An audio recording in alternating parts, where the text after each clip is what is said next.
you, Mr. Reddy, and thank you, colleagues. Thank you for the invitation to come to your lovely country. And I'm going to talk to you about our clinic's experience with what was called the wevill Plus corneal inlay, but the name has been changed to the raindrop inlay.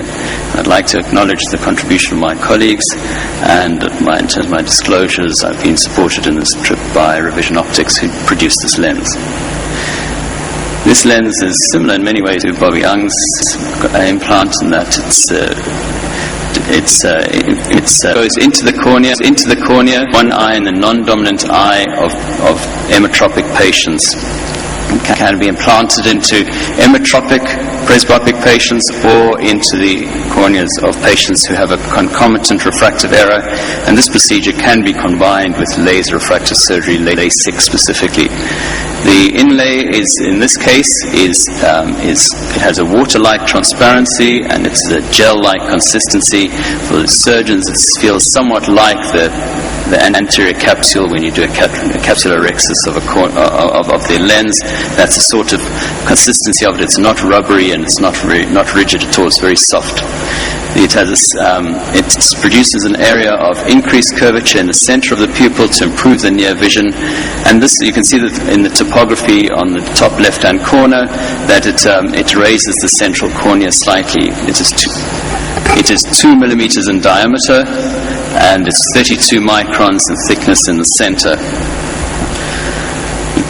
So a 150 micron corneal flap is made with a femtosecond laser. Of course, the epithelium is 55 microns approximately in central thickness, and so there's a 100 micron stromal corneal cushion. The inlay is inlaid into that flap, and that creates the effect of raising the central cornea to give a center near vision correction for reading. And this is a video of the procedure. And flap is made. That flap is raised. The little inlay is implanted into the center and centered on the central cornea. You can see the Purkinje reflex through it, so you can set on that if you want to. And then the flap is replaced very carefully because the inlay is so fragile and so almost invisible. You can wash it out if you're not careful. This is the picture of the inlay under the flap at the time of surgery, and it's very, very difficult to see post-operatively. So although we don't usually dilate the pupils of patients for the purposes of being able to photograph it, this pupil has been dilated, and you can just see the inlay. Sometimes it's almost invisible even under slit lamp. So the advantages of this procedure are that it's reversible. If the patient doesn't like the results or if there's a complication, you can take the inlay out. It's implanted into the superficial cornea, so it's easy to implant, easy to manipulate, and easy to remove. You can do concomitant LASIK at the same sitting, at the same interface. It's invisible cosmetically. It does obscure the retinal or the lens view for cataract or for retinal surgery, and it doesn't require expensive equipment to find the center that you need to implant this on. Our clinics, there are 30 clinics around the United Kingdom and Ireland.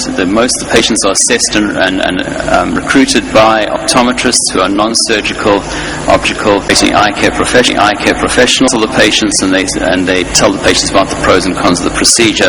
I meet the patient on the day, I implant the lens, and this is the same way that we recruit LASIK patients. So these patients are fitted onto a normal routine LASIK list. I don't need to make any changes to my routine list, and it's about 30 minutes from me meeting the patient, doing the surgery, and discharging the patient. So these patients are fit easily into a routine LASIK list. In this study that we did a study of 55 eyes. These are all plano presbyopic patients. No concomitant LASIK was done in these patients. These are the first 55 that we did. About the same amount of males and females. The mean age was in the presbyopic age, and the patients in this study have been followed up for at least a month. The 3 surgeons did the surgery, and it was the intralace FS60 150 micron flap that was used. The patients are near emmetropic, so the mean spherical equivalent is near plano, very little astigmatism, and good uncorrected distance visual acuities in both eyes. The near vision performance that we achieved looking at the point size at 10 The patient can see printed novels and can see magazines and instructions on instruction manuals, and all of our patients could achieve that. As we get to more critical near vision tasks, yes, the numbers decreased a bit, but this provides good functional vision for most presbyopes in most situations. Looking at the monocular unacuity, it's the visual acuity ratio scale, which is the inverse of the logMAR. So 100 is 20/20, 85 is about 6/12, and yes, the patients did drop down to about 6/12 vision, and this seemed to be maintained over the time period. And the reason for this is largely contributed to by the fact that the patients became myopic with the implantation, so they dropped down to about a -0.75 spherical equivalent, which seemed to be maintained in the study period. Looking at just the treated eye, the uncorrected distance visual acuity and the near visual acuity, as you can see, the uncorrected distance visual acuity in that eye did reduce because of the myopic shift, but the patients had very good near vision. And of course, we have two eyes, so looking at the uncorrected distance visual acuity in both eyes, it's good when the patient looks at things binocularly. This is called a bubble plot, and the size of the bubble indicates the number of patients. So what we have here on the vertical scale, it's a visual acuity ratio scale again, but near the top of the left-hand axis indicates good distance vision, and on the horizontal axis on the right-hand side indicates good near vision. And these were preoperatively presbyopic patients, so they had good distance but poor near vision, and we want all those bubbles to appear in the top right-hand corner, which means that we've preserved their distance vision and improved their near vision.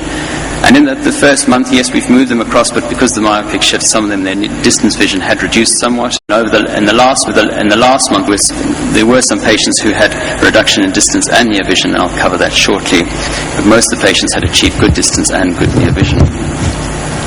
The complications are, we had one patient with an infection. The patient had blepharitis. The infection occurred at the flap edge. This resolved, and then the inlay was left in situ. 35% of the patients developed subtle haze. This was only significant. This was dominant in every single case, irrespective of whether it was significant or not.